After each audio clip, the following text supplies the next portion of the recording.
In one beautiful hadith, Al-Imam Zayn al-Abidin alayhi salam, he tells us about those whom we should stay away from. Make sure your friends don't have these qualities. He says, إِيَّاكَ وَمُصَادَقَةِ الْكَذَّابِ فَإِنَّهُ كَالسَّرَابِ يُقَرِّبُ لَكَ الْبَعِيدِ وَيُبَعِّدُ لَكَ الْقَرِيبِ. Make sure you do not befriend a liar, because a liar is like the mirage.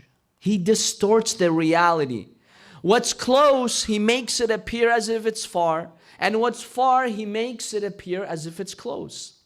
Now this is symbolic.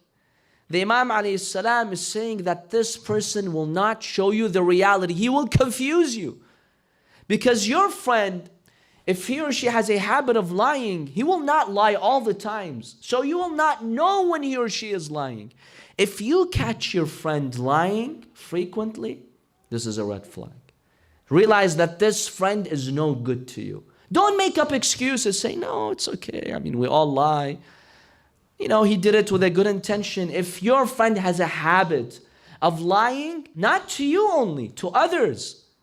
Because this is the problem. Sometimes when I'm looking at my friends, I say, okay, my friend is truthful to me, even though he lies to other people. Habibi, if he's lying to others today, tomorrow he's going to lie to you as well. What guarantees you? What protects you from his lies or from her lies?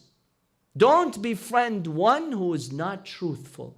Test your friend for truth. How truthful is he? When he conveys you a message, when he gives you news, when you ask him questions, does he give you a straightforward answer? Or he's always trying to lie? This is a good indication to see if this is a good friend or not, whether he's truthful or not.